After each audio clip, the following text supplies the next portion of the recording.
I've entitled our topic Walking in Victory or Living in Victory. என்னுடைய இந்த வேத ஆராய்ச்சியுடைய தலைப்பு பார்த்தீங்க எதுவென்றால் ஜெயத்தில் நடப்பது அல்லது ஜெயத்தில் நாம் வாழ்வது. The Christian life is described in different ways. கிறிஸ்துவ ஜீவியத்தை பார்க்கும் பொழுது அநேக வெவ்வேறு காரியங்களை கொண்டு நம்மளை அப்படியாக நிர்ணயிக்கிறது. I'll give you a sample. For example, our life with the Lord is described like we are the bride waiting for the bridegroom to come. That's the Lord Jesus Christ. அதில் ஒன்று பார்க்கும்போது சிலரை பார்க்கும்பொழுது நம்முடைய ஜீவத்தை கிறிஸ்துவ ஜீவத்தை பார்க்கும்பொழுது நாம் தான் அப்படியாக மனவாட்டியாக இருக்கிறோம், மனவாளனுக்காக நாம் காத்து கொண்டிருக்கிறோம் என்று சொல்லி இப்படியாக சபையை மனவாட்டி என்று சொல்லப்படுகிறது. Now we won't be reading the scriptures, but the verses are there for you to take note of. நாம் இந்த வேத வசனங்களை வாசிக்க மாட்டோம், ஆனால் வசனங்கள் அங்கே குறிக்கப்பட்டிருக்கிறது, அதை நீங்கள் எடுத்து குறித்து கொள்ளுங்கள். So when our life is described as a bride, that talks about we are committed to someone and we are waiting for that someone. நம்முடைய ஜீவியமானது நம் மனவாட்டிகள் என்று அப்படியாக கூப்பிடப்படும் பொழுது அதோடைய அர்த்தம் என்னவென்றால் நாம் மனவாளனுக்காக காத்து கொண்டிருக்கிறோம், அதே நேரத்தில் மனவாளனுக்காக நாம் தயார் செய்து நிலையில் நிற்கிறோம். So you may want to write the word preparation beside the word bride. அதனால் இந்த மனவாட்டி என்று சொல்லும் பொழுது இப்படியாக அது பக்கத்தில் இப்படியாக குறித்து வைத்துக் கொள்ளுங்கள். நாம் எல்லோரும் இப்படியாக கர்த்தருக்காக நம்மளை தயார் நிலையில் செய்து வைத்துக் கொண்டிருக்கிறோம். We are also described as a temple. அது மட்டுமல்லாமல் கிறிஸ்துவர்கள் என்று சொல்லும் பொழுது தேவனுடைய ஆலயம் என்று சொல்லி நம்ம சொல்லப்பட்டிருக்கிறோம். That immediately talks about holiness. தேவனுடைய ஆலயம் என்று சொல்லும் பொழுது நேரடியாகவே நம் பரிசுத்தவான்கள் என்று சொல்லி நம் அப்படியாக எடுத்துக்கொள்ள முடியும். For any religion, the most holiest place, the most sacred place for them is their temple. எந்த மார்க்கத்தையும் நீங்கள் எடுக்கும் பொழுது அவர்களுக்கு பரிசுத்தமான ஒரு இடம் அப்படின்னு கேட்கும் பொழுது அவர்களுடைய ஆலயத்தை அல்லது அவர்களுடைய கோயில்களை தான் சொல்லுவார்கள். But the most sacred place for God on earth is the church. ஆனாலும் ஆண்டவருக்கு மிகவும் பரிசுத்தமான இடம் எது என்று கேட்டால் அவருடைய சபை என்று தான் குறிப்பார். So that talks about holiness. அது அவருடைய பரிசுத்தத்தை காமிக்கிறது. We are also described as a body. நாம் சரீரத்தில் இருக்கிறோம் என்று சொல்லி சொல்லப்பட்டிருக்கிறது. We are described as a body. We are the body of Christ. நாம் எல்லோரும் சரீரம், கிறிஸ்துவின் சரீரம் என்று சொல்லி நாம் அழைக்கப்பட்டிருக்கிறோம். Therefore, as a body of Christ, we need to keep ourselves healthy. கிறிஸ்துவ சரீரமாய் இருக்கிற நாம் இப்படியாக பாதுகாப்போம், அதே நேரத்தில் நாம் சரியான முறையில் நாம் இருக்க வேண்டும். We are also described as a soldier. அதே நேரத்தில் நாம் எல்லோரும் இயேசுவுக்காக படை வீரர்களாக இருக்கிறோம். So the moment we read soldier, that means we are in a warfare, we are in a battle, we are all called to fight, we are all called to be soldiers. படை வீரர்கள் என்று சொல்லும் பொழுது நம்ம எல்லோரும் இப்படியாக போராட்டத்துக்கு அழைக்கப்பட்டிருக்கிறோம். அது மட்டுமல்லாமல் நம்ம எல்லோரும் இப்படியாக இந்த ஒரு போர் கீழாக, ஆவிக்குரியின் போர் கீழாக நாம் இப்படியாக போர் துவக்கி அவர் ஆரம்பித்திருக்கிறோம். நம்ம அந்த போரில் இருக்கிறோம், அதெல்லாம் நம்ம எல்லோரும் படை வீரர்களாக இருக்கிறோம். So you may want to write the word warfare or battle beside the word soldier. படை வீரர்கள் என்று சொல்லும் பொழுது போராட்டங்கள் அல்லது ஆவிக்குரிய போராட்டம் என்று நீங்கள் குறித்து கொள்ளலாம். We are also called to be part of a race. We are called to be athletes. நாம் எல்லோரும் ஒரு ஓட்டத்தில் இருக்கிறதுனால, நம் ஓட்டத்தின் பங்காக இருக்கிறதுனால நம்ம எல்லோரும் இப்படியாக அந்த இடத்தில் ஒரு ஓட்டக்காரர்களாக இருக்கிறோம். So the moment we read athlete, that tells us we have a race. நாம் ஓட்டக்காரர்கள் எப்படின்னு சொல்லும் பொழுது நம்ம எல்லோருக்கும் ஓடுவதற்கு ஒரு களம் உண்டு என்று சொல்லி நாம் அறிந்து கொள்ள வேண்டும். We also call a farmer. That involves planting, digging out. That involves a lot of work. Our Christian life is also compared to a farmer. நாம் வாழ்க்கை கிறிஸ்துவ ஜீவியத்தை ஒரு விவசாயிக்கு நாம் ஒப்பிட்டு பட முடியும் என்று சொன்னால் நாம் அப்படியாக நாம் விதைக்கிறோம், அறுக்கிறோம் என்று சொல்லுகிற ஒரு விவசாயிக்கு நாம் ஒப்பிட்டு பேச முடியும். So these are some descriptions of our Christian life. இப்படிப்பட்ட ஒரு சில காரியங்கள் கிறிஸ்துவ ஜீவியமானது இப்படியாக தான் இருக்கும் என்று சொல்லி நமக்கு சூடப்பட்டிருக்கிறது. Now one that is repeated many times is, ஒரு காரியம் மறுபடியுமாக சொல்லப்படுகிறது எதுவென்றால், let's read 1 Corinthians 9:24. நாம் வாசிக்க கேட்கலாம். 1 கொரிந்தியர் 9ஆம் அதிகாரம் 24வது வசனத்தை நாம் வாசிக்கப்போமாக. பந்தய சாலையில் ஓடுகிறவர்கள் எல்லோரும் ஓடுவார்கள், ஆகிலும் ஒருவனே பந்தயத்தை பெறுவான் என்று அறியீர்களா? நீங்கள் பெற்றுக்கொள்ளத்தக்கதாக ஓடுங்கள். Do you not know that in a race all the runners run, but only one gets the prize? Run in such a way as to get the prize. Here, our Christian life is described as a race. இங்கே பார்க்கும்பொழுது ஒரு கிறிஸ்துவ ஜீவமானது ஒரு பந்தயத்துக்கு ஒப்பிட்டப்படுகிறது. And not only that we are to run in such a way so that we can gain the prize. நாம் வெறும் ஓட்டத்தை ஓடுவது மட்டுமல்லாமல் நாம் பந்தய பொருட்களை பெறுவதற்கு நாம் ஓட வேண்டும். So our title, Walking in Victory, or we can call it Living in Victory. I suppose we can also call it Running in Victory. நம்முடைய தலைப்பை பார்க்கும் பொழுது ஜெயத்தில் நடப்பது அல்லது ஜெயத்தில் ஜீவிப்பது அல்லது நாம் ஜெயத்தில் ஓடுவது என்று சொல்லி கூட நாம் அந்த தலைப்பை சூடலாம். We will not get a prize if we don't run and finish our race. அதாவது நம்முடைய ஓட்டத்தை நாம் முடிக்காமல் இருந்தால் அந்த பந்தய பொருளை நாம் பெற்றுக்கொள்ள முடியாது. It matters how we run. நாம் எப்படியாக ஓடுகிறோம் என்று சொல்லி அது நிர்ணயிக்கும்.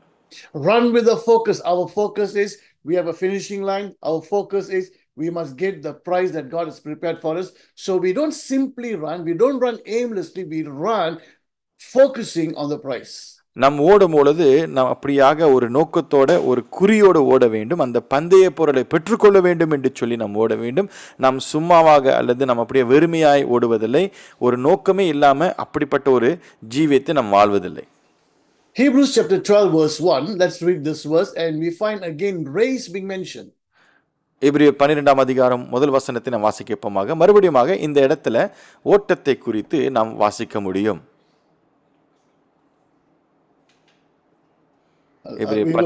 Let's read Hebrews chapter 12 verse 1.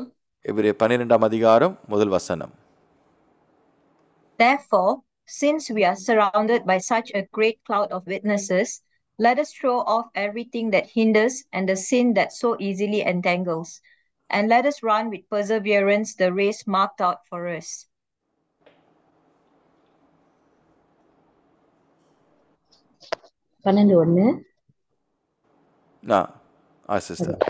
ஆகையால் மேகம் போன்ற இத்தனை திரளான சாட்சிகள் நம்மை சூழ்ந்து கொண்டிருக்க பாரமான யாவற்றையும் நம்மை சுற்றி நெருங்கி நிற்கிற பாவத்தையும் தள்ளிவிட்டு விசுவாசை துவக்குகிறவரும் முடிக்கிறவருமாய் இருக்கிற இயேசுவை நோக்கி நமக்கு நியமித்திருக்கிற ஓட்டத்தில் பொறுமையோடு கூட ஓடக்கடவோம். Now observe here we read there is a race marked out for us. கவனிங்கள், இந்த இடத்துல போடப்பட்டிருக்கிறது நமக்கு நியமிக்கப்பட்டிருக்கிறது. ஓட்டமானது நமக்கு நியமிக்கப்பட்டிருக்கிறது.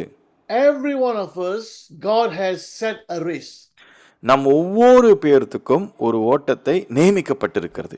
So you read the earlier verse and we're reading this verse. Every one of us, we need to know, every Christian needs to know, everybody has a race marked out by God. இதுக்கு முன்பாக படித்த வசனமும் சரி, இந்த வசனத்திலும் சரி, நமக்கு புரிந்து கொள்ளுகிற ஒரு காரியம் என்னவென்றால் நம் ஒவ்வொரு கிறிஸ்துவர்களுக்கும் ஒரு ஓட்டமானது நமக்கு நியமிக்கப்பட்டிருக்கிறது.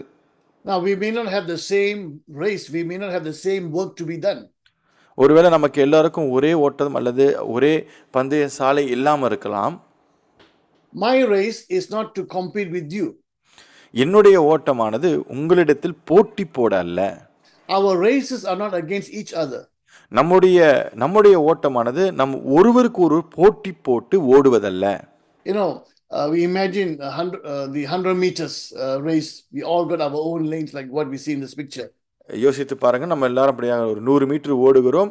அந்த 100 மீட்டர் பார்க்கும்போது நமக்கு எல்லாருக்கும் நியமிக்கப்பட்ட ஒரு சாலை உண்டு. What happens if the 100 meters starts and everybody runs, and while I'm running, let's say I'm running in front, and suddenly I go into your lane and run in your lane. When I finish the line, will I get my reward? என்ன நடக்கும் என்று சொன்னால், நம்ம எல்லோரும் ஓடும் பொழுது அந்த ஓட்டத்தை நம்ம ஆரம்பிக்கும் பொழுது நம்முடைய அந்த ஓட்டத்தின் அந்த பந்தய சாலையை விட்டு நம்முடைய பக்கத்தில் இருக்கிற பந்தய சாலையை ஓடி முடித்தால் எனக்கு அந்த பந்தய பொருள் கிடைக்குமா கிடைக்காதா? Run your race. ஆதலால் நம்முடைய ஓட்டத்தை, நம்முடைய பந்தய சாலையை நம்ம ஓட்டத்தை முடிக்க வேண்டும். Don't worry how others are running their race. We are not competing with them. They have their race, we have our race. Let's focus on our race because God has marked out a race for us. அதனால் மற்றவர்கள் எப்படி ஓடுகிறார்கள் என்று சொல்லி அதை குறித்து நாம் அப்படியாக எண்ணி விடாமல் நம்முடைய ஓட்டமாக நம்ம எப்படி ஓடுகிறோம் என்று சொல்லி நமக்கு நியமிக்கப்பட்ட ஓட்டத்தை நாம் பொறுமையோடு ஓடக்கடுவோம் என்று சொல்லி நாம் போவோம். See, all the passages that we are reading is not written to pastors or prophets or evangelists or certain leaders. No, these are written to every believer. நல்லா கவனிங்க, எழுதப்பட்ட ஒவ்வொரு வசனங்களும் இது போதகர்மார்களுக்கு, அப்போஸ்தலர்களுக்கு, தீர்க்கதரிசிகளுக்கு அல்லது சில மூப்பர்களுக்கு என்று சொல்லி நாம் எண்ணி விடாமல் இது ஒவ்வொரு கிறிஸ்துவர்களுக்கும், இயேசுவை நம்புகிற ஒவ்வொரு கிறிஸ்துவர்களுக்கும் எழுதப்பட்டிருக்கிறது. So you have a race, I have a race. அதனால் உங்களுக்கு அந்த சாலை உண்டு, எனக்கும் அந்த பந்தய சாலை உண்டு. Let's run our race in such a way to win the prize. ஆதலால் நாம் எப்படிப்பட்ட ஓட்டத்தை ஓட வேண்டும் என்று சொன்னால் அந்த பந்தய பொருளை பெறுவதற்கு நாம் அதை குறிக்கோளாய் ஓட வேண்டும். And hopefully, like the Apostle Paul, one day we will be able to say, I finished my race. கர்த்தருக்கு ஸ்தோத்திரம். நம்ம அப்படியாக பவுலை போல நாமும் சொல்ல முடியும், என் ஓட்டத்தை நான் முடித்தேன் என்று சொல்லி உறுதியோடு நாம் சொல்ல கடவோம். Now let me illustrate our Christian life using riding a bicycle. Okay, நம்முடைய கிறிஸ்டிய ஜீவமானது இப்படியாக இந்த பைசிக்கிள் ஓட்டுவதை எப்படி என்று சொல்லி நாம் அப்படியாக ஒப்பிட்டு பார்ப்போம். Now, I don't know how many of us still ride bicycles. இன்னும் எத்தனை பேர் இங்கே இன்னும் பைசிக்கிள் ஓட்டிட்டு இருக்கோம் நம்மளுக்கு தெரியல. I know most of us would have done that as a kid. I think most of us as a kid would have a bicycle and we have rode those bicycles those days. இங்கே இருக்கிற அநேகர் இப்படியாக நம்முடைய சிறு வயதில் நம்முடைய bicycle ஓட்டியிருப்போம், bicycle இருந்திருக்கும், அந்த பைசிக்கிள் வைத்து நம்ம அப்படியாக வேகமாக ஓடியிருப்போம். But today most of us living in the city, we hardly ride a bicycle anymore. ஆனாலும் இன்றைக்கு பார்க்கும்போது நம்முடைய இப்படியாக பட்டணத்தின் வாழ்க்கையில் பைசிக்கிள் ஓட்டுவதே குறைவாக ஆகிவிட்டது. Now I suppose for most of us, even in those days, if you try to sit on your bicycle, you take out the bicycle stand, and you try to stabilize yourself, adjust yourself so that you will not fall, you will find it very difficult. அதான் நாட்களே நம்ம எல்லாம் இது செய்திருப்போம், இது முயற்சி பண்ணி பார்த்துருப்போம். Bicycle எடுத்து அந்த பைசிக்கிள் ஸ்டாண்ட் எடுத்து இப்படியாக கொஞ்சம் பேலன்ஸ் பண்ணி பார்க்கலாமே என்று சொல்லி ஓடாமலே ஒரே இடத்துல நின்று இப்படியாக நான் பேலன்ஸ் பண்ணி பார்க்கலாம் அப்படின்னு சொல்லி முயற்சி பண்ணியிருப்போம். அது கொஞ்ச நேரம் கூட தாங்கியிருக்காது, விழுந்திருப்போம். Unless you have trained yourself, then maybe, but for most of us, I think we can't sit on the bicycle and be able to control it. I'm sure we will fall. அநேகர்களுக்கு இப்படியாக இது செய்ய கொஞ்சம் கடினமாக இருக்கும். நீங்கள் இதுக்குண்டான சரியான பயிற்சி எடுத்துறதால் ஒரு வேளை முடியும், இல்லாவிட்டால் நமக்கு முடியாது. But when you start riding the bicycle, you won't fall. ஆனாலும் அந்த பைசிக்கிளை ஓட்டும் பொழுது நம்ம உழுவுறதுக்கு நமக்கு அந்த இடத்துல சான்ஸ் இருக்காது. You don't have to try hard to stabilize yourself. அதாவது நம்ம பைசிக்கிளை ஓட்டும் பொழுது அந்த இடத்துல முயற்சி பண்ணி நம்ம அப்படியாக ஒரு பேலன்ஸில் நிற்கணும்னு சொல்லி முயற்சி பண்ண மாட்டோம். The point is this: if you stand and don't do anything, you will fall. But if you run for the Lord, you will stand. அதாவது இதுதான் அதோடைய குறிக்கோளாக இருக்குது. இந்த கதையின் குறிக்கோள் என்னவென்றால், நம்ம ஒரே இடத்துல நின்று கொண்டிருந்து கர்த்தருக்காக ஓடணும், ஆண்டருடைய கிறிஸ்துவ ஜீவியத்தில் நம்ம ஒரு வெற்றியுள்ள வாழ்க்கை வாழ வேண்டும் என்று சொல்லி நினைத்திருந்தால் அது கொஞ்சம் கடினமாக தான் இருக்கும். கர்த்தருக்காக நம்ம ஓடும் போது தான் இந்த ஜெயத்தின் வாழ்க்கையை நம்ம ருசி பார்க்க முடியும். If we stand still not doing anything, we will fall. But if we run for the Lord, we will stand. அதாவது நாம் எதுவுமே செய்யாமல் அப்படியே அமைதியாக நின்று கொண்டிருந்தால் கண்டிப்பாக விழதான் செய்வோம். நாம் கர்த்தருக்காக ஓடும் பொழுது நாம் நிற்போம். So keep this in your mind. If you stand and don't do anything, you will fall. But if you run for the Lord, you will stand. அதாவது கர்த்தருக்காக எதுவும் செய்யாமல் நின்று கொண்டிருந்தால் கண்டிப்பாக விழுவோம். ஆனால் அதை கர்த்தருக்காக நம்ம தொடர்ந்து ஓடும் பொழுது நாம் உறுதியாய் நிற்போம். Now, in front of the bicycle, we will have the lamp. அதாவது நீங்கள் ஒரு சில பைசிக்கிளை பார்க்கும்பொழுது அவங்களுக்கு முன்னுக்கு லைட் இருக்கும். For the light to come out, what must we do? அந்த லாம்பு எரியணும்னா என்ன செய்ய வேண்டும்? Some will say, well, we have to step on the pedal. ஒரு சிலர் சொல்வார்கள், நம்ம அந்த பெடலை நம்ம அப்படியாக அந்த கால் மிதியை நம்ம அப்படியாக அழுத்த வேண்டும் என்று சொல்லி. Well, let's say you are pedaling but no light is coming out. நீங்கள் கால் மிதியை அமுழ்த்தி கூட லைட்டு வராமல் இருந்தால் what's wrong? அது என்ன பிரச்சனையாக இருக்கும்? Well, some will say, well, we have to, at the back of the bicycle, you'll see this. It's called a dynamo. ஒரு சிலர் சொல்லுவார்கள், இப்படியாக நாங்கள் பைசிக்கிள் பின்னாடி பார்த்தீங்களா முன்னாடி பார்த்தீங்கன்னு சொன்னால் டைனமோன்னு சொல்லி ஒரு கருவி இருக்கும். See, the dynamo must touch the tire. அந்த டைனமானது அந்த டயரை தொட வேண்டும். Touching alone is not enough. The tire must move. தொடுவது மட்டுமல்லாமல் அந்த டயரானது அப்படியாக அது தொடர்ந்து ஓடணும். So when we are connected with the dynamo and we start pedaling, then we will see power coming out and we can see the light. தொடர்ந்து நம்ம cycle ஓட்டும் பொழுது அந்த டயரான சுத்தும் பொழுது அந்த டைனமோ அது மேலாக படும் பொழுது அப்பொழுது அதிலிருந்து உண்டாகிறது தான் இந்த வெளிச்சம், அந்த லைட் வரும். Now we have a dynamo within us. நம்ம எல்லோருக்கும் நமக்குள்ளாக டைனமோ இருக்கிறது. We have dynamite, we have power, the Holy Spirit. நமக்கு பரிசுத்த ஆவியினுடைய வல்லமை, டைனமைட் என்று ஆங்கிலத்தில் சொல்வார்கள், இருக்கிறது. The Holy Spirit will manifest himself through us when we run for the Lord. பரிசுத்த ஆவியானவர் எப்பொழுது அப்படியாக வெளிப்படுவார் என்று சொன்னால் நமக்குள்ளாக நம் கர்த்தருக்காக ஓடும் பொழுது அவர் வெளிப்படுவார். We all want to be used by God. தேவனால் நாம் உபயோகப்பட வேண்டும், பண்ணப்பட வேண்டும் என்று சொல்லி நாம் அப்படியாக விரும்புகிறோம். And God wants to use us. He has work prepared for us. He has a race marked out for us. He wants us to run our race victoriously and powerfully. We need to have connection with the Holy Spirit, and together with the Holy Spirit, we must run. அதாவது ஆண்டவர் நம்ம பயன்படுத்த வேண்டும் என்று விரும்புகிறார். அவரோடு இணைந்து நம் ஊழியத்தை செய்ய வேண்டும் என்று சொல்லி விரும்புகிறார். அவரோடு நாம் இணைய வேண்டும், அவரோடு நாம் ஓட வேண்டும். அதுதான் கிறிஸ்துவினுடைய ஜீவன், அப்படியாக தான் இருக்க வேண்டும். If we don't run for the Lord, we're not going to see any manifestation of the Spirit. கர்த்தருக்காக நாம் ஓடுவதற்கு தயாராக இல்லாவிட்டால் தேவன் பரிசுத்த ஆவியினுடைய வெளிப்பாடை நாம் ருசித்து பார்க்க முடியாது. Now, it is simply running. Does it matter how I run, or can I run as I wish? அதாவது நான் எப்படி ஓடுகிறேன், எந்த மாதிரி ஓடுகிறேன், அது என்னுடைய விருப்பம் என்று சொல்லி அப்படியாக ஓடுவதா? Let's read 2 Timothy chapter 2 verse 5. 2 Timothy chapter 2 verse 5. நாம் வாசிக்கப்போமாக 2 தீமோத்தேயு 2ஆம் அதிகாரம் 5வது வசனத்தை நாம் வாசிக்கப்போமாக. மேலும் ஒருவன் மல்யுத்தம் பண்ணினாலும் சட்டத்தின்படி பண்ணாவிட்டால் முடிசூடப்படான். Similarly, anyone who competes as an athlete does not receive the victor's crown except by competing according to the rules. Right. Look at the advice the Apostle Paul is giving to Timothy.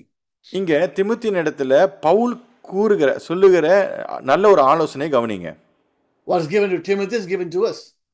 திமுத்திக்கு கொடுக்கப்பட்ட இந்த ஆலோசனையானது நமக்கும் கொடுக்கப்பட்டிருக்கிறது. When you compete, you must compete according to the rules. அதாவது நம்ம ஒரு போட்டியில அப்படியாக கலந்து கொள்கிறோம் என்று சொன்னால் அது சட்டத்தின்படியாக தான் நாம் அதை செயல்பட வேண்டும். I mean, we take a normal sports, there are rules for each sports. ஒரு சில விளையாட்டுகளை பார்க்கும்போது ஒரு சில விளையாட்டுல அதுக்குண்டான சட்டதிட்டங்கள் உண்டு. Every sport, every games have rules. ஒவ்வொரு விளையாட்டுக்கும் ஒவ்வொரு சட்டதிட்டங்கள் உண்டு. In some games you can hold the ball, you can touch the ball and throw the ball. In some other games, if you touch the ball, you will be penalized for it. ஒரு சில விளையாட்டுகளை பார்க்கும் பொழுது பந்தை நீங்கள் தொடலாம், பந்தை நீங்கள் தூக்கி எறியலாம், பந்தை நீங்கள் பிடிக்கலாம் கையால். ஆனால் ஒரு சில விளையாட்டை பார்க்கும்போது அதே பந்து நீங்கள் கையால் பிடித்தால் அது உங்களுக்கு தண்டனையாய் விழுந்துவிடும். So every sports, every game, every race has its rules. ஒவ்வொரு விளையாட்டு களத்திலையும் ஒவ்வொரு விளையாட்டுக்கும் ஒவ்வொரு ஓட்டத்திலையும் அதுக்கு உண்டான தனித்தனியான சட்டத்திட்டங்கள் உண்டு. As I mentioned earlier, if you're running 100 meters and let's say I'm running ahead of everyone and then I decided to go into someone's lane, if I finish the race, will I be given a reward or will I be disqualified? இதுக்கு முன்பாக சொன்னது போல தான் நம்ம எல்லோரும் அப்படியாக யோசித்து பாருங்கள். 100 மீட்டர்ஸ் அந்த ஓட்டத்தை ஓடும் பொழுது என்னுடைய ஓட்டத்தில் நான் முன்பாக ஓடுகிறேன்.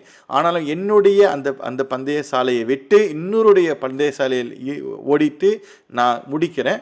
எனக்கு அந்த பந்தய பொருள் கிடைக்குமா அல்லது அந்த பந்தயத்தை விட்டு என்னை நீக்கி விடுவார்களா? Sometimes we see in sports, it's over, they've got their medal, but later they're disqualified, the medal is taken from them.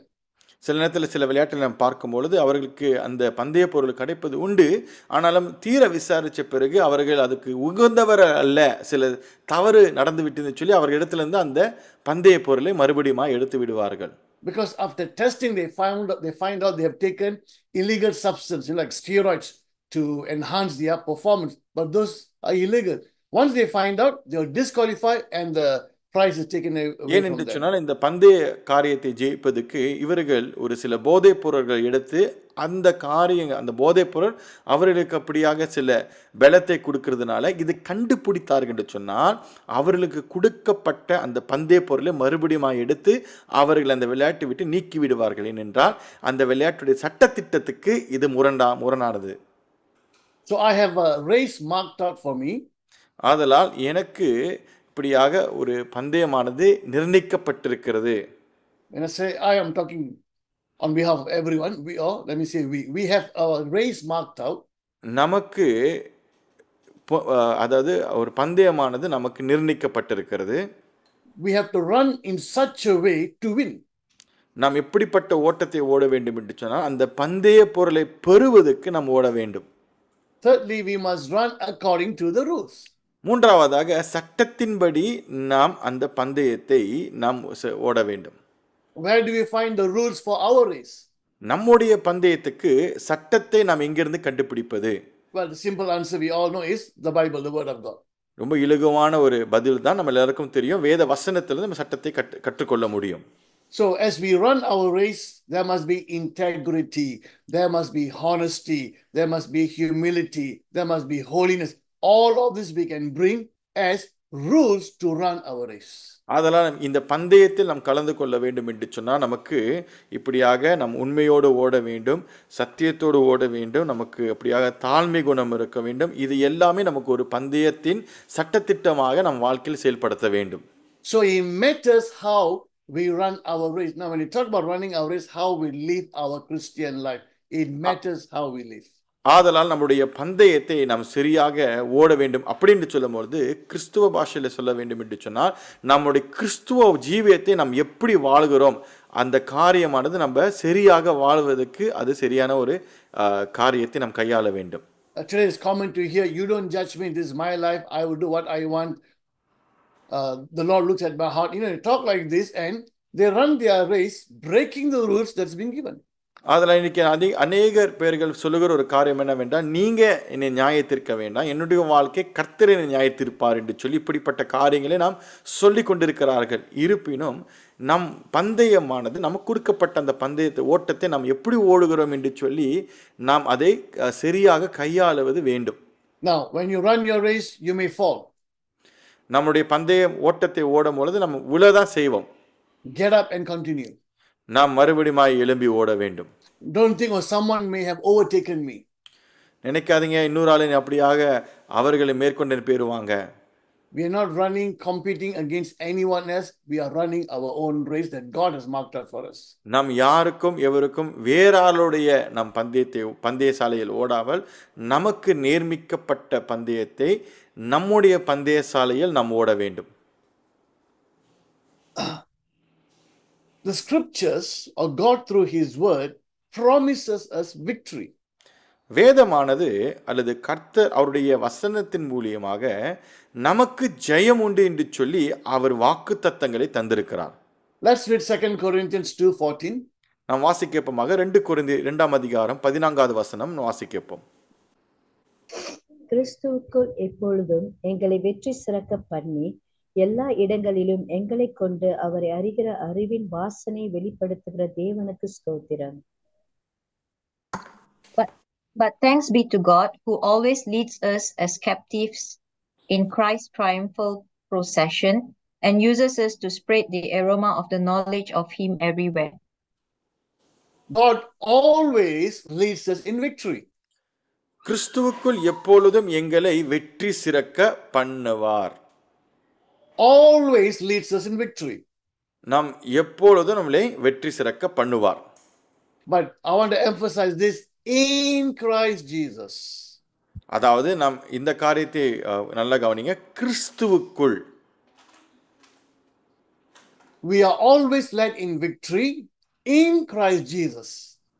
எப்பொழுதும் எங்களை வெற்றி சிறக்க பண்ணுவார். எங்க என்று சொன்னால் கிறிஸ்துவுக்குள். The moment we move away from Christ, the moment we run on our own strength and ability, we may face defeat.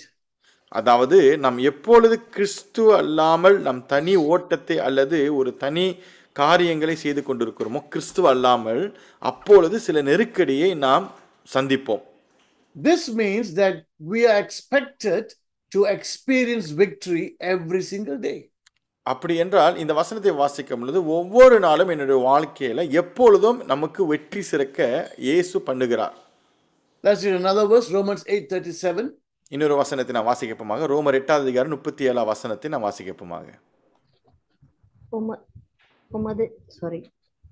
இவை எல்லாவற்றிலும் நாம் நம்மில் அன்பு கூறுகிறவராலே முற்றும் ஜெயம் கொள்ளுகிறவர்களாய் இருக்கிறோமே. In all these things we are more than conquerors through him who loved us. We are more than conquerors, again I want to emphasize, through Jesus Christ. அதாவது இவரை எல்லாவற்றிலும் நாம் நம்மில் அன்பு கூறுகிறவர்களே முற்றிலும் ஜெய கொள்வர்களாய் இருக்கிறோமே அப்படின்னு சொல்லி நான் வாசிக்கிறோம். யார் மூலியமாக? இயேசு கிறிஸ்து மூலியமாக.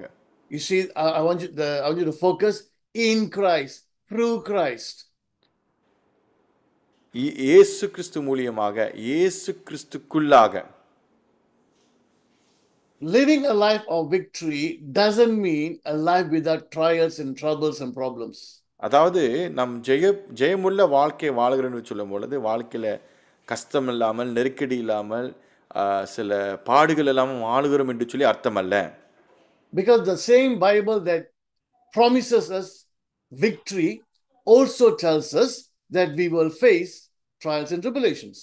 நமக்கு ஜெயம் கொடுக்கிற ஜெயம் அப்படி என்று சொல்லுகிற வாக்குத்தத்தம் தரப்பட்ட அந்த வசனமானது அதே வசனத்தில் அதே வேதாகமத்தில் நாம் வாசிக்க முடியும். கிறிஸ்துவர்களுக்கு துன்பம் உண்டு. God who always leads us in victory also promises in this world you will have tribulation. நம்முடைய வெற்றி சிறக்க பண்ணுகிற ஆண்டவராக இயேசு கிறிஸ்து நம்ம இடத்தில் அவரும் ஒரு வாக்குத்தத்தத்தை அல்லது ஒரு காரியத்தை சொல்லுகிறார். இந்த உலகத்தில் நமக்கு துன்பம் இருக்கும், கஷ்டங்கள் இருக்கும். The Apostle Paul, who wrote 2 Corinthians and said we are always led, God always leads us in victory. The Apostle Paul, who wrote in Romans chapter 8 that we are more than conquerors.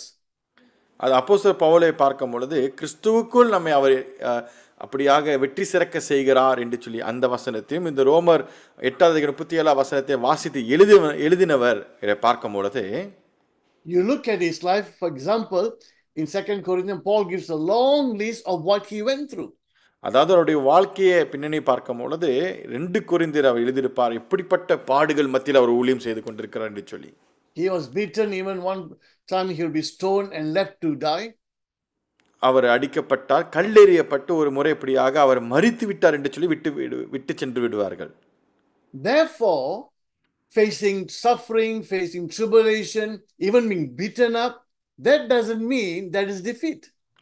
அதாவது நாம் அடிக்கப்பட்டாலும் பல இடத்தில் இப்படியாக தள்ளப்பட்டு அல்லது நாம் கல்லெறியப்பட்டாலும் அது தோல்வி என்று நாம் எண்ணிக்கொள்ள முடியாது. In Romans 8:37, Paul will say, we are more than, in all this, we are more than conquerors. In what? What is all this?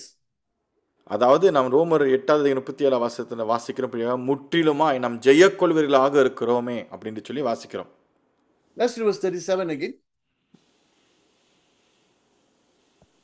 இவை எல்லாவற்றிலும் நாம் இவை எல்லாம். Okay, so stop. Okay, thank you. Let's read in English. In all these things, in all this. What is all this? So we have to go before verse 37 and read and find out what does Paul mean by all this. இவை எல்லாவற்றிலும் என்று சொல்லும் பொழுது அந்த அந்த காரியம் எது என்று சொல்லி இதுக்கு முன்பாக எழுதப்பட்ட வசனத்தை நாம் வாசித்து பார்த்தால் தெரியும். Let's read verses 35 and 36. 35வது வசனம் 36வது வசனத்தை நான் வாசிக்க கேட்குமாக. உமது நிமித்தம் எந்நேரமும் கொல்லப்படுகிறோம், அடிக்கப்படும் ஆடுகளைப் போல எண்ணப்படுகிறோம் என்று எழுதியிருக்கிறபடி நேரிட்டாலும் கிறிஸ்துவின் அன்பை விட்டு நம்மை பிரிப்பவன் யார்? உபத்திரவமோ, வியக்குலமோ, துன்பமோ, பசியோ, நிர்வாணமோ, நாசமோசமோ, பட்டயமோ, இவை எல்லாவற்றிலும் நான் நம்மில் அன்பு கூறுகிறவராலே முற்றும் ஜெயம் கொள்ளுகிறவர்களா இருக்கிறோமே. Who shall separate us from the love of Christ? Shall trouble or hardship or persecution or famine or nakedness or danger or sword? As it is written, for your sake we face death all day long. We are considered as sheep to be slaughtered. No one in all these things Sorry. It's okay. Thank you. Now, Paul talks about trouble, hardship, persecution, famine, nakedness, danger, sword. Pavul பேசுகிறார் உபத்திரமோ வியாகுலமோ துன்பமோ பசியோ நிர்வாணமோ நாசமோசமோ பட்டயமோ என்று சொல்லி அந்த காரியங்களை குறித்து பேசுகிறார். And then verse 36, for your sake we face death all day long. 36வது வசனத்தை நாம் வாசிக்கும் போது கிறிஸ்துவின் அன்பை விட்டு நம்மை பிரிப்பவன் யார்? Now we face death all day long. முழு நாளும் மரணத்தை சந்திக்கிறாங்களா? Can you imagine facing death all day long? யோசித்து பார்க்க முடியுதா? அவர் நிமித்தமாய் எந்நேரமும் அவர் அப்படியா கொல்லப்படுகிறோம் என்று சொல்லி பவுல் சொல்லுகிறார். And he says, in all this we are more than conquerors. இது எல்லாவற்றிலும் நாம் எப்படியாக இருக்கிறோம்? முற்றிலும் ஜெயக்கொள்கிறவர்களாய் இருக்கிறோமே அப்படின்னு சொல்லி பவுல் சொல்லுகிறார். Therefore, to be a conqueror or more than a conqueror, to live a Christian life, to live a victorious Christian life, doesn't mean a life without troubles and persecution and hardship. ஆதலால் நாம் ஜெயமுள்ள வாழ்க்கையை நாம் வாழுகிறோம் என்று சொல்லும் பொழுது இவற்றை விற்று, அதாவது நமக்கு உபத்திரம் இருக்காது, வியாகுலம் இருக்காது, துன்பம் இருக்காது, பசி இருக்காது என்று சொல்லி அப்படிப்பட்ட ஒரு வாழ்க்கை வாழ்வதல்ல. So if you're going through a hard time right now, don't think something's wrong with my life, assuming you're living your life correctly, and you're going through hardship. Don't assume, how come I'm not experiencing victory?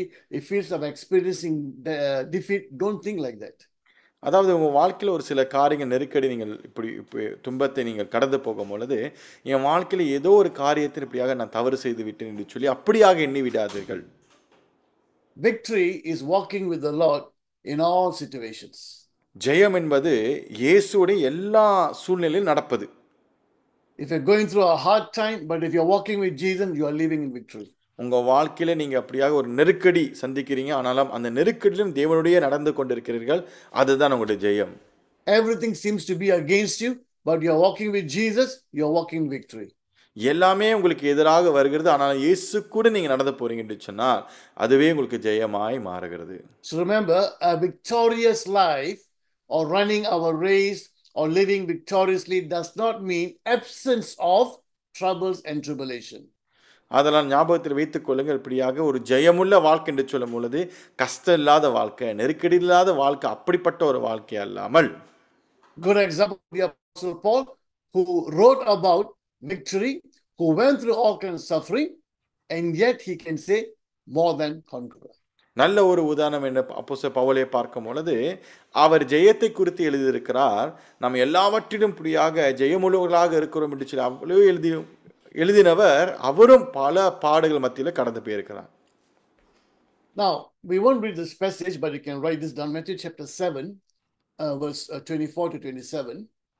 மத்திய 7வது அதிகாரம் 24வது வசனத்திலிருந்து 27வது வசனம் வரையிலும் நம்ம இது வாசிக்க மாட்டோம், ஆனாலும் இது எழுதி வைத்துக் கொள்ளுங்கள். Okay, Matthew chapter 7, verses 24 to 27. மத்திய 7ஆம் அதிகாரம் 24லிருந்து 27ஆம் வசனம் வரையிலும். There the Lord will give a parable. இந்த இடத்துல ஆண்டவர் ஓமையை சொல்லுவார். He talks about two men who built houses. இங்க பார்க்கும் பொழுது ரெண்டு மனிதன் இப்படியாக அவர்கள் எப்படி வீடை கட்டினார்கள் என்று சொல்லி சொல்லுவார். One man built his house on sand, another man built his house on solid rock. அப்படியாக ஒரு மனிதனை பார்க்கும் பொழுது அவனுடைய வீடு இப்படியாக மணல் மேலே கட்டினதும், இன்னொரு மனிதனை பார்க்கும் பொழுது ஒரு ஒரு ஒரு நல்ல பாறை மேலே கட்டினது என்று சொல்லி அவர் ஒரு ஓமையை சொல்லுவார். The Lord will say, the one who hears these words of mine and puts them into practice is like a man who built his house on the rock. யாரெல்லாம் இவைகளை படி செய்திருக்கிறவன் எவனோ அவன் தன் வீட்டை, அதாவது அவன் அப்படியாக அவனுடைய இது செய்கிறவன் எப்படியோ அவனுடைய வீட்டை அவன் பாறாங்கல்ல மேலே கட்டினது போல இருப்பான் என்று சொல்லி ஆண்டவர் சொல்கிறார்.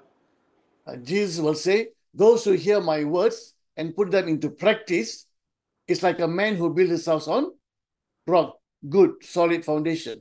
அதாவது ஆண்டவராகிய இயேசு கிறிஸ்து சொல்லுவார், யாரெல்லாம் இப்படியாக அவன் இந்த வார்த்தையை கேட்டு அதன்படி செய்கிறவன் அவன் புத்தி உள்ள ஒரு மனுஷனாக இருப்பான், அவன் இந்த கல்லின் மேல் கட்டுகிற வீடு போல உறுதியாக இருப்பான் என்று சொல்லி இயேசு சொல்லுவார். But anyone who hears my words and does not put them into practice is like a foolish man who built his house on sand. ஆனாலும் யாரெல்லாம் என்னுடைய வார்த்தையில கேட்டு இவைகளின் படி நடக்காதவன், செய்யாது இருக்கிறவன் எவனோ அவன் மணல் மேலே வீடு கட்டினது போல இருப்பான். Both heard the word. இருவரும் அந்த வார்த்தைகளை கேட்டார்கள். One practiced, one did not obey. ஒருவன் அதை செயல்படுத்தினான், இன்னொருவன் அதை கீழ்ப்படியவில்லை. The rain came. மழை சொரிந்தது. On which house? எந்த வீட்டின் மேலாக? Both houses. 2 வீட்டின் மேலாக பெருமழை சொரிந்தது. The flood came. பெருவெள்ளம் வந்தது. Which house? எந்த வீட்டின் மேலாக? Both house. 2 வீட்டின் மேலாகவும். Strong winds blew against. காற்று அடித்தது. Both houses. அந்த 2 வீட்டின் மேலாக அடித்தது.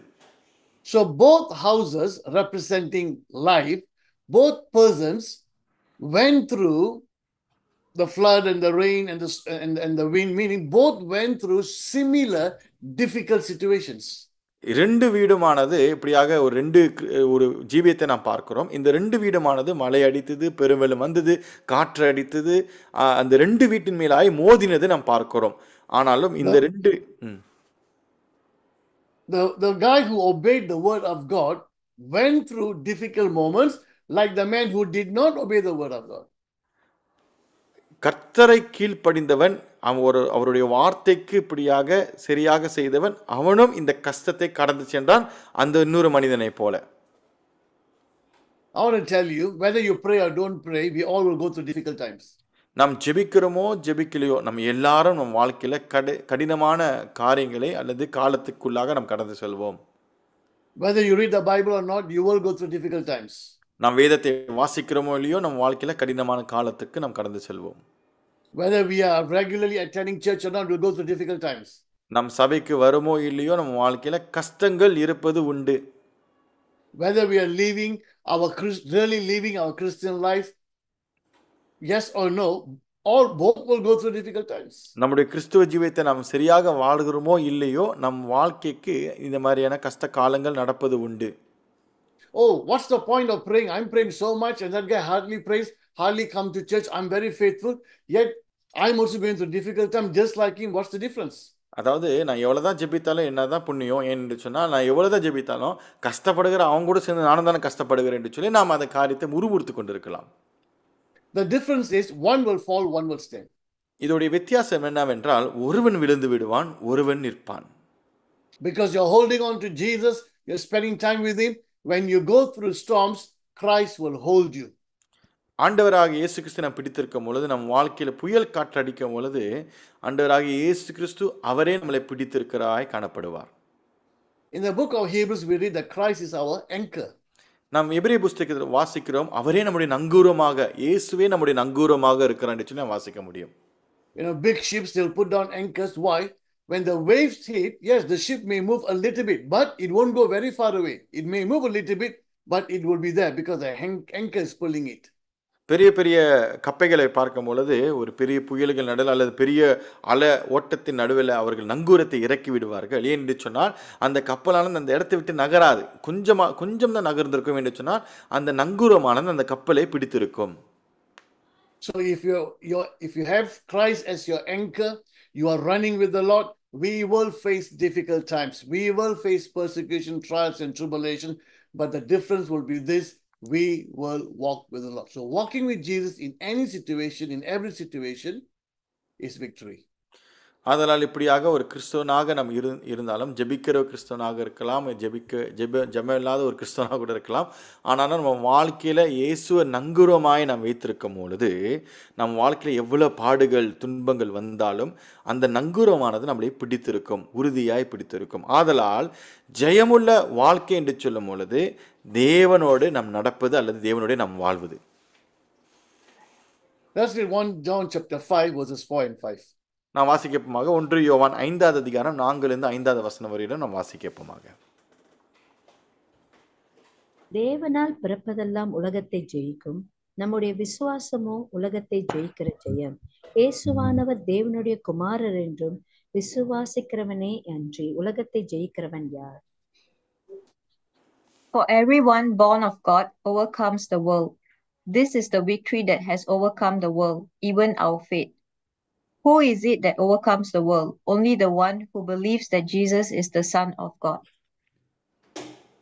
In other words, to overcome the world, to overcome every challenge, we need to be connected with our Lord Jesus Christ. இன்னொரு வார்த்தையில் சொல்லப்போனால் இந்த உலகத்தை நாம் ஜெயிக்க வேண்டும் என்று சொன்னால் நாம் என்ன செய்யணும்? நம்முடைய விசுவாசத்தை நாம் இயேசுவின் இடத்தில் நாம் அந்த ஒரு ஐக்கியத்தை நாம் வைத்திருக்க வேண்டும். Let's also read Philippians 1:6. பிலிப்பியர் 1:6 நாம் வாசிக்க கேட்போமாக. நான் உங்களை நினைக்கிற போதெல்லாம் என் தேவனை ஸ்தோத்தரிக்கிறேன். Being confident of this, that he who began a good work in you will carry it out to completion until the day of Christ Jesus. Okay, maybe Tamil could be the next verse. Anyway, the one who began this good work in Christ Jesus, the Father, God the Father who began this good work in Christ Jesus, as long as we remain in Christ Jesus, he will bring it to completion. உங்களில் நற்கிரியை தொடங்கினவர் அந்த இயேசு கிறிஸ்துவின் நாள் பரியந்தம் முடிய நடத்திடுவார் என்று நம்புங்கள் என்று சொல்லி நாம் வாசிக்கிறோம். God will do what he is supposed to do. We are to do what we are supposed to do. ஆண்டவர் அவர் செய்ய வேண்டியதை அவர் செய்து முடிப்பார். நாம் செய்ய வேண்டியதை நாம் செய்ய வேண்டும். Run your race. He will do what he is supposed to do. நம்முடைய ஓட்டத்தை நாம் ஓட வேண்டும். அவருக்கு தெரியும் அவர் என்ன செய்ய வேண்டும் என்று சொல்லி. Let's also read 1 Corinthians 15 verse 57. 1 கொரிந்தியர் 15:57 நாம் வாசிக்கப்போமாக. But thanks be to God, he gives us the victory through our Lord Jesus Christ. நம்முடைய கர்த்தராகிய இயேசு கிறிஸ்துவினாலே நமக்கு ஜெயம் கொடுக்கிற தேவனுக்கு ஸ்தோத்திரம். See how many passages that talks about victory? நல்லா கவனிங்க, எத்தனை வசனங்கள் ஜெயத்தை குறித்து பேசுகிறது. And he gives us the assurance of victory. அது மட்டுமல்ல நமக்கு ஒரு நம்பிக்கை, ஜெயத்தோடைய நம்பிக்கை நமக்கு தருகிறது. This all are given as definite. This is real. This there's nothing to question or to doubt about it. This is given. It's real. இதெல்லாம் நிச்சயிக்கப்பட்டது. அதனால இதெல்லாம் உண்மையானது, நிஜமானது. இந்த காரியமா நமக்கு கொடுக்கப்பட்டிருக்கிறது. But remember, it is in and through Jesus Christ. ஞாபகத்தில் வைத்துக் கொள்ளுங்கள், அது இயேசு கிறிஸ்துவினால அல்லது இயேசு கிறிஸ்து மூலியமாக தான் நமக்கு அந்த ஜெயம் உண்டாகுகிறது. If it's raining, stand under the umbrella. மழை பெய்யும் பொழுது நம்ம எல்லோரும் கொடை கீழாக நின்று விடுவோம். As long as you stand under the umbrella, you won't get wet. But the moment you put your hand out, your hand will get wet. அதாவது ஒரு கொடை கீழாக நிற்கும் பொழுது நம்ம நினைய மாட்டோம். ஆனால் நம்ம கையை அந்த கொடையை வெளியாக வைக்கும் பொழுது நம்ம கையானது நினைஞ்சுவிடும். Same thing, stick close to Jesus Christ, and no matter what, we will live victoriously. அதே மாதிரி தான் நம்ம அப்படியாக கர்த்தரோடு இணைந்து இருக்க வேண்டும். நமக்கு ஒரு ஜெயமுள்ள வாழ்க்கை இருக்க வேண்டும் என்று சொன்னால் தேவனோடு இணைந்து நம்ம நடக்க வேண்டும். அதே மட்டுமல்லாமல் தேவனோடு நிறங்கி நடக்க வேண்டும். So as long as we remain in Christ, as long as we walk with Christ, victory is assured. கிறிஸ்துவுக்குள்ளாக நம்ம நடக்கும் பொழுது, கிறிஸ்துவ கூட நம்ம நடக்கும் பொழுது நமக்கு ஜெயமானது நிச்சயிக்கப்பட்டிருக்கிறது. Now let's look at the blessings for overcomers. மேற்கொள்ளுவர்களுக்கு உண்டான ஆசீர்வாதங்களை நாம் கவனிப்போம். For those who live victoriously or finish their race victoriously, there are many blessings that a reward is promised for us. யாரெல்லாம் ஜெயமுள்ள வாழ்க்கையை வாழ்கிறார்களோ அல்லது தன்னுடைய ஓட்டத்தை முடித்து ஜெயமுள்ள வாழ்க்கையை அவர்கள் முடித்து அந்த காரியங்களை பந்தய பொருளாக பெற்றுக்கொண்டார்களோ அவர்களுக்கு சில காரியங்கள் அல்லது பந்தய பொருளாக கொடுக்கப்படும். Now I just want to focus on the 7 churches in the book of Revelation, chapters 2 and 3. வெளிப்படுத்தின விசேஷம் 2ஆம் அதிகாரம் 3ஆவது அதிகாரத்தில் இந்த 7 சபைகள் குறித்து ஆண்டவராகிய இயேசு கிறிஸ்து பேசுவார். இந்த 7 சபைகளை தான் நாம் அப்படியாக கூர்ந்து கவனிக்க போகிறோம். To each church the Lord will say, he who overcomes or he who is victorious. ஒவ்வொரு promise is given to the believers in the church who overcome. ஒவ்வொரு சபைகளையும் பார்க்கும் பொழுது ஆண்டவராகிய இயேசு கிறிஸ்து இப்படியாக சொல்லுவார், அதாவது ஒவ்வொரு மேற்கொள்ள கொண்டவர்களுக்கு என்று சொல்லி இப்படியாக தான் அறிவிப்பார். ஆதலால் இது யாருக்கு கொடுக்கப்பட்ட ஒரு வாக்கு தத்தம் என்று சொன்னால் கிறிஸ்தவர்களுக்கு கொடுக்கப்பட்ட ஒரு சபையில இருக்கிற கிறிஸ்தவர்களுக்கு கொடுக்கப்பட்ட வாக்கு தத்தங்கள். அது தமிழ் ஜெயம் கொள்கிறவன். Those who conquer, those who are victorious are promised a blessing. ஜெயம் கொள்ளுகிறவன் என்று சொல்லுகிற யாரெல்லாம் ஜெயம் கொள்கிறார்களோ, யாரெல்லாம் இந்த காரியத்தை மேற்கொள்கிறார்களோ அவர்களுக்கு ஒரு வாக்குத்தத்தம் கொடுக்கப்பட்டிருக்கிறது. இப்படியாக அவங்களுக்கு ஒரு ரிவார்ட் கிடைக்கும் என்று சொல்லி. I want you to observe, it's not automatically for everybody in the church, it is for those who overcome. சபையில் இருக்கிற எல்லாருக்குமா கிடைக்கும் இந்த வெகுமதி என்று சொல்லும்போது எல்லாருக்கும் அல்ல, யாரெல்லாம் இந்த ஓட்டத்தை ஜெயத்தோடு முடித்தார்களோ அவர்களுக்கு இந்த வெகுமதியானது கொடுக்கப்பட்டிருக்கிறது. Remember we read earlier, run in such a way to win the prize, run according to the rules. Remember we read those verses earlier? ஞாபகத்தில் இருக்கிறதா? இதுக்கு முன்பாக வசனங்களை வாசித்த நாம் எப்படிப்பட்ட ஒரு ஓட்டத்தை ஓட வேண்டும், பந்தய பொருளை பெறுவதற்கு நாம் ஓட வேண்டும். அது மட்டுமல்லாமல் நாம் அப்படியாக அந்த சட்டத்திட்டத்துக்கு அடங்கி நாம் ஓடுவர்களாக காணப்பட வேண்டும். So without looking into details, let's look at the promises given to overcomers in the 7 churches. ஆதலால் ஜெயம் கொள்ளுகிறவர்களுக்கு எப்படிப்பட்ட ஒரு பந்தய பொருள் அல்லது ஒரு வாக்குத்தத்தமானது அல்லது ஒரு வெகுமதியானது கொடுக்கப்படுகிறது என்று சொல்லி நம்ம வசனங்களை வாசித்து பார்ப்போம். So let's turn to the book of Revelation chapter 2. அதனால் வெளிப்படுத்தின விசேஷம் 2ஆம் அதிகாரம். Okay. To the church at Ephesus, let's read verse 7. 7வது வசனத்தை நாம் வாசிக்கப்போமாக. ஆவியானவர் சபைகளுக்கு சொல்லுகிறதை காதுள்ளவன் கேட்க கடவான். ஜெயம் கொள்ளுகிறவன் எவனோ அவனுக்கு தேவனுடைய பரதேசத்தின் மத்தியில் இருக்கிற ஜீவ விருட்சத்தின் கனியை புசிக்க கொடுப்பேன் என்று எழுது. Whoever has ears, let them hear what the Spirit says to the churches. To the one who is victorious, I will give the right to eat from the tree of life, which is in the paradise of God. Here the promise given to the overcomer is, and I put it this way, divine life. இங்கே ஜெயம் கொள்ளுவர்களுக்கு எப்படிப்பட்ட ஒரு வெகுமதி கொடுக்கப்படுகிறது சொன்னால் இப்படியாக நான் போட்டப்பட்டிருக்கிறேன், தெய்வீக ஜீவன் அல்லது நித்திய ஜீவன் என்று அவளுக்கு கொடுக்கப்பட்டிருக்கிறது. Now all the promises here, this is a promise which we will get when we overcome. கொடுக்கப்பட்ட இந்த வாக்குத்தத்தமானது இது எப்பொழுது நமக்கு கொடுக்கப்படும் என்று சொன்னால் ஜெயம் கொள்கிறவனோ, அதாவது நாம் அதை அப்படியாக மேற்கொண்ட பிறகு நமக்கு கிடைக்கிற ஒரு வெகுமதியாக இருக்கிறது. In fact, all that we're going to read will be given at the coming of Christ. இது எல்லாமே நாம் வாசிக்க போகிறது எல்லாமே எப்பொழுது நமக்கு கொடுக்கப்படும் என்று சொன்னால் ஆண்டவராக இயேசு கிறிஸ்து மறுபடியும் 2ஆம் வருகையில் வரும்பொழுது நமக்கு இந்த வெகுமதிகளானது கொடுக்கப்படுகிறது.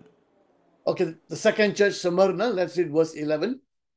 2வது சபையை நாம் பார்க்கும்போது 11ஆம் வசனத்தை நாம் வாசிக்கப்போமாக. ஆவியானவர் சபைகளுக்கு சொல்லுகிறதை காதுள்ளவன் கேட்க கடவான். ஜெயம் கொள்ளுகிறவன் 2ஆம் மரணத்தின் சேதப்படுவதில்லை என்று எழுது. Whoever has ears, let them hear what the Spirit says to the churches. The one who is victorious will not be hurt at all by the second death. Now, second death is a reference to hell. 2ஆம் மரணம் என்று சொல்லும் பொழுது அதோடைய அர்த்தம் என்னவென்றால் நரகத்தில் தள்ளப்படுவது. Okay, so if you want, you can just write down Revelation 21 verse 8. இதை எழுதிக் கொள்ளுங்கள். வெளிப்படுத்தின விசேஷம் 21ஆம் அதிகாரம் 8வது வசனம். Second death is hell. 2ஆம் மரணம் என்று சொல்லும் பொழுது அதோடைய அர்த்தம் என்னவென்றால் நரகத்தில் தள்ளப்படுவது. Those who overcome, they don't have to worry about hell. I call this divine deliverance. ஜெயம் கொள்கிறவனுக்கு அவனுக்கு 2ஆம் மரணத்தை குறித்து ஒரு பயம் இருக்கக்கூடாது என்று சொன்னால் இது ஒரு நித்திய விடுதலை ஆகிறது. To the church in Pergamum, let's read verse 17. 17ஆம் வசனத்தை நாம் வாசிக்கப்போமாக. ஆவியானவர் சபைகளுக்கு சொல்லுகிறதை காதுள்ளவன் கேட்க கடவான். ஜெயம் கொள்ளுகிறவனுக்கு நான் மறைவான மன்னாவை புசிக்க கொடுத்து அவனுக்கு வெண்மையான குறிக்கல்லையும் அந்த கல்லின் மேல் எழுதப்பட்டதும் அதை பெறுகிறவனே அன்றி வேறு ஒருவனும் அறியக்கூடாததுமாகிய புதிய நாமத்தையும் கொடுப்பேன் என்று எழுது. Whoever has ears, let them hear what the Spirit says to the churches. To the one who is victorious, I will give some of the hidden manna. I will also give that person a white stone with a new name written on it, known only to the one who receives it. Manna, remember this in the Old Testament during the Exodus, God Manna will என்று feed. சொல்லும் பொழுது இப்படியாக பழைய ஏற்பாடு நம்ம இது குறித்து நாம் வாசிக்க முடியும். வனாந்தரத்தில் இவர்கள் இதை பெற்றுக்கொண்டார்கள். In the Exodus, in the wilderness, God will provide what is called manna. That will be their food. That's what manna is. மன்னா என்று சொல்லும் பொழுது யாத்திராம் புஸ்தகத்தில் வனாந்தரத்தில் இந்த இஸ்ரவேல் ஜனங்கள் அவர்கள் பயணிக்கும் பொழுது அவர்களுக்கு கொடுக்கப்பட்ட ஒரு உணவு தான் மேகத்திலிருந்து மன்னா என்று சொல்கிற ஒரு உணவு. Now for now, I don't really know what this means when the Lord says, I'll give him some of the hidden manna. I don't really know what it is, but one day, hopefully, I'll find out. அதாவது இந்த வசனத்தில் சொல்லப்பட்டது போல மறைவான மன்னா என்று சொல்லும்போது இப்பொழுது எனக்கு அந்த சில காரியங்கள் விளங்காவிட்டாலும் கூடிய விரைவில் இப்படியாக இந்த காரியத்தை நான் வாசித்து ஆராயும் பொழுது எனக்கு விளங்க வேண்டும் என்று சொல்லி நான் எதிர்பார்க்கிறேன். And a white stone will be given with a new name written, and only the person who receives it know that name. இங்கே பார்க்க முடியுதோ அவனுக்கு வெண்மையான குறிக்கல்லையும் அந்த கல்லின் மேல் எழுதப்பட்ட அந்த பெயர்கள் என்று சொல்லி நாம் வாசிக்கிறோம். ஒரு புதிய நாமத்தை நாம் கவனிக்கிறோம். Known only to the person who receives it. அதாவது அவனுக்கு மட்டும் அறிந்து கொள்வான் என்று சொல்லி நாம் வாசிக்கிறோம். So don't come and ask what's the new name, because the Bible says only the fellow who receives will know it. அதனால் எப்படிப்பட்ட ஒரு நாமம் என்று கேட்காருங்க என்று சொன்னால் அது எழுதப்பட்டவனுக்கு மட்டும்தான் தெரியும் அவனுடைய அந்த புதிய நாமம். So I put here divine name. அதனால் இது நித்திய நாமம் என்று சொல்லி நான் இங்கே சொல்லி குறிக்கப்பட்டிருக்கிறேன். தெய்வீக நாமம். To the fourth church, Thyatira, let's read verses 26 to 28. இதே அதிகாரம் 26 வசனத்தில் 28 வசனம் வரை வாசிக்கப்போமாக. ஜெயங்கொண்டு முடிவு பரியந்தம் என் கிருகைகளை கை கொள்ளுகிறவன் எவனோ அவனுக்கு நான் என் பிதாவின் எடுத்து அதிகாரம் பெற்றது போல ஜாதிகள் மேல் அதிகாரம் கொடுப்பேன். அவன் இரும்பு கோலால் அவர்களை ஆளுவான். அவர்கள் மண் பாண்டங்களைப் போல நெருக்கப்படுவார்கள். விடிவெள்ளி நட்சத்திரத்தையும் அவனுக்கு கொடுப்பேன். To the one who is victorious and does my will to the end, I will give authority over the nations. That one will rule them with an iron scepter and will dash them to pieces like pottery, just as I have received authority from my Father. I will also give that one the morning star. Now, quite a number of things promised here, so I'll just put this as divine authority. இந்த இடத்தில் அநேக காரியங்கள் வாக்குத்தத்தமாக கொடுக்கப்பட்டிருக்கிறது. ஆனாலும் இதே தெய்வீக அதிகாரம் என்று சொல்லி நான் இதுக்கு பெயர் சுடுகிறேன். Authority over the nations, meaning to rule. தேசங்களுக்கு மேலாக அதிகாரங்கள் கொடுக்கப்படும். அதோடைய அர்த்தம் என்னவென்றால் நாம் ஆளுகை செய்வது. You read the same thing about Jesus in Revelation chapter 12 and Revelation 19. Same thing. He will rule with a rod of iron, and those who are victorious, those who conquer world one, rule along with Jesus. அதாவது வெளிப்படுத்தின விசேஷம் 12ஆம் அதிகாரம், வெளிப்படுத்தின விசேஷம் 19ஆம் அதிகாரத்தில் இதே வாசிக்க முடியும். இரும்பு கோலால் அவர்களை ஆளுகை தேவன் ஆண்டவராகிய இயேசு கிறிஸ்து ஆளுகை செய்வார். யாரெல்லாம் அவரோடு கூட இருக்கிறார்களோ இவர்களும் ஆளுகை செய்வார்கள் என்று சொல்லி நமக்கு வாக்குத்தத்தம் கொடுக்கப்பட்டிருக்கிறது. Now, when one promise is given to one church, it's not only for that church. Remember, he was in here, let him hear what the Spirit says to the churches. இந்த வசனத்தை நாம் வாசிக்கும் பொழுது அதாவது இந்த சபைக்கு மட்டும் கொடுக்கப்பட்ட ஒரு வசனம் அல்ல. நாம் வாசிக்கும் போது நமக்கு தெரிய வேண்டும் யாரெல்லாம் காது உள்ளவன் கேட்க கடவான் என்று சொல்லி நாம் வாசிக்கிறோம். For example, let's read verse 17. 17ஆம் வசனத்தை வாசிக்கப்போமாக.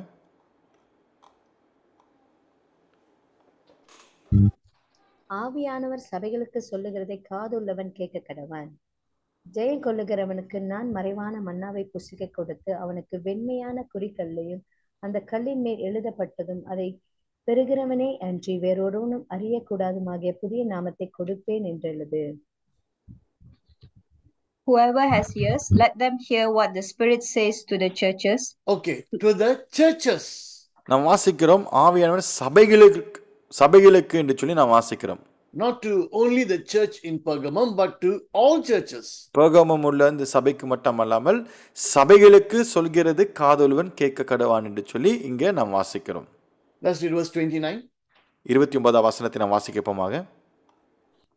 ஆவியானவர் சபைகளுக்கு சொல்லுகிறதை காதுள்ளவன் கேட்க கடவான் என்றெழுது. Whoever has ears, let them hear what the Spirit says to the churches.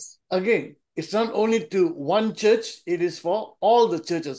So as we are looking at the promises given to the overcomers in all the different churches, Don't assume it's for that particular church. It is for all churches. In other words, for all Christians. So இங்கே நாம் வாசிக்கிறது போல இது ஒரு சபைக்கு குறிக்கப்பட்ட ஒரு காரியம் மட்டுமல்லாமல் இது பல சபைகளுக்கு நாம் வாசித்தது போல ஆவியான சபைகளுக்கு என்று சொல்லும் பொழுது சபைகளுக்கு இப்படியாக இந்த காரியத்தை எழுத சொல்லும்படிக்கு அவர் எழுத சொல்லுகிறார். Now let's go to chapter 3. மூன்றாவது அதிகாரத்தை நாம் வாசிக்கப்போமாக. Let's look at the fifth church, Sardis, Revelation 3:5. வெளிப்படுத்தின விசேஷம் 3ஆம் அதிகாரம் 5வது வசனத்தை நாம் வாசிக்கப்போம். ஜெயம் கொள்ளுகிறவன் எவனோ அவனுக்கு வெண் வஸ்திரம் தரிக்கப்படும். ஜீவ புஸ்தகத்திலிருந்து அவனுடைய நாமத்தை நான் கிறுக்கி போடாமல் என் பிதா முன்பாகவும் அவருடைய தூதர் முன்பாகவும் அவன் நாமத்தை அறிக்கையிடுவேன். The one who is victorious will, like them, be dressed in white. I will never blot out the name of that person from the book of life, but will acknowledge that name before my Father and his angels. A few things we read. I just want to focus on one thing. We will be dressed in white, divine garment. இப்படியாக ஒரு சில காரியங்கள் சொல்லப்பட்டிருக்கிறது. ஆனாலும் ஒரு விஷயத்தை நான் உங்களுக்கு முன்னே எடுத்து வர விரும்புகிறேன். நமக்கு வெண் வஸ்திரம் தரிக்கப்படும். அது நான் இப்படியாக சொல்லுகிறேன், தெய்வீக வஸ்திரம் என்று சொல்லி நான் எழுதப்பட்டிருக்கிறது. Now, when it says a white garment, does it refer to this kind of garment, or is it a reference to a glorified body? I'm not too sure, because when Christ comes back, our body will be glorified. வெண் வஸ்திரம் என்று சொல்லும் பொழுது நாம் அணிந்திருக்கிற இந்த வஸ்திரத்தை போல இருக்குமா, அல்லது தேவனுடைய மகிமை நம்ம சூழ்ந்து இருக்குமா நமக்கு தெரியாது. ஆனாலும் ஆண்டவராக இயேசு கிறிஸ்து மறுபடியும் திரும்பி வந்த பிறகு நமக்கு ஒரு மகிமையான சரீரம் கொடுக்கப்படும் என்று சொல்லி நமக்கு அந்த நம்பிக்கை உண்டு, எழுதவும் பட்டிருக்கிறது. Okay. To the sixth church, Philadelphia, 3:12. இதே அதிகாரம் 12ஆம் வசனத்தை நான் வாசிக்கப்போமாக. கொள்ளுகிறவன் எவனோ அவனை என் தேவனுடைய ஆலயத்திலே தூணாக்குவேன், அதினின்று அவன் ஒரு காலம் நீங்குவதில்லை. என் தேவனுடைய நாமத்தையும் என் தேவனால் பரலோகத்திலிருந்து இறங்கி வருகிற புதிய எருசலேமாகிய என் தேவனுடைய நகரத்தின் நாமத்தையும் என் புதிய நாமத்தையும் அவன் மேல் எழுதுவேன். The one who is victorious, I will make a pillar in the temple of my God. Never again will they leave it. I will write on them the name of my God and the name of the city of my God, the New Jerusalem, which is coming down out of heaven from my God.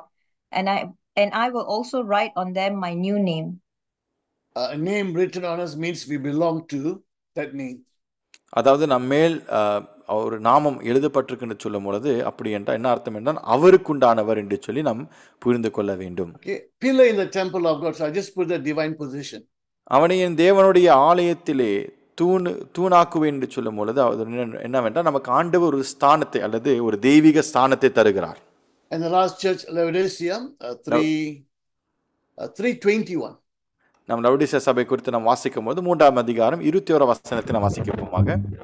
நான் ஜெயம் கொண்டு என் பிதாவினுடைய சிங்காசனத்திலே அவரோடு கூட உட்கார்ந்தது போல ஜெயம் கொள்ளுகிறவன் எவனோ அவனும் என்னுடைய சிங்காசனத்தில் என்னோடு கூட உட்காரும்படி அருள் செய்வேன். To the one who is victorious, I will give the right to sit with me on my throne, just as I was victorious and sat down with my Father on his throne. Here the Lord promises those who overcome, those who are victorious, will sit with him on his throne, meaning we will rule with him, just as I overcame and sat on my Father's throne. Jesus himself, while he lived on this earth as a man, overcame, and he gives the same promise to those who overcome. ஆண்டவராக இயேசு கிறிஸ்து இடத்தில் ஒரு வாக்குத்தத்தம் தருகிறார். நான் ஜெயம் கொண்டு என் பிதாவினுடைய சிங்காசனத்திலே அவரோடு கூட உட்கார்ந்தது போல ஜெயம் கொள்கிறவன் எவனோ அவனும் என்னுடைய சிங்காசனத்தில் என்னோடு கூட உட்காரும்படிக்கு அருள் செய்வேன் என்று சொல்லும் பொழுது, அப்படி என்றால் ஆண்டவராக இயேசு கிறிஸ்து அவர் மாம்சத்திலிருந்து உலகத்தில் வாழும் பொழுது அவர் மேற்கொள்வர்களாய் காணப்பட்டார். அதனால தான் அவருக்கு சிங்காசனத்தில் ஒரு இடம் கிடைத்தது என்று சொல்லி நாம் பார்க்கிறோம். Therefore, the one who is a model for us is Jesus Christ, who has overcome, who has run his race. He has been victorious. So he is our model and example. ஆதலால் ஆண்டவராக இயேசு கிறிஸ்து நமக்கு ஒரு முன்னோடியாக இருக்கிறார். எல்லா விதத்திலும் அவர் மேற்கொள்ளுவர்களாய் காணப்படுகிறார். அது மட்டுமல்லாமல் நாம் அவரை போல மேற்கொள்ள வேண்டும் என்று சொல்லி அவர் ஒரு முன்னுதாரணமாக அந்த இடத்துல பதிக்கப்பட்டிருக்கிறார். What did Jesus overcome? ஆண்டவராக இயேசு கிறிஸ்து எந்த காரியத்தை அவர் மேற்கொண்டார்? So in the next lesson we will start with this. அடுத்த பகுதியில் நாம் இந்த காரியத்தை கொண்டு நாம் ஆரம்பிப்போம். So this is more of an introduction. We haven't got into the exact area where we will look on how to overcome or what to overcome. அதனால் இந்த காரியத்தை இன்றைக்கு பார்த்த காரியங்களை பார்க்கும்பொழுது இது உங்களுக்கு ஒரு ஒரு இன்ட்ரடக்ஷன் தான். இது இந்த காரியத்தை நாம் மேற்கொள்ள வேண்டும், எப்படி மேற்கொள்ள வேண்டும் என்று சொல்லி நாம் அடுத்தடுத்ததாக நாம் பார்க்க விரும்புகிறோம். So God bless you. Hope to see you again in the next lesson. அதில் ஆண்டவர் உங்களை ஆசீர்வதிப்பதாக அடுத்த பாடத்தில் நாம் உங்களை பார்க்கிறோம்.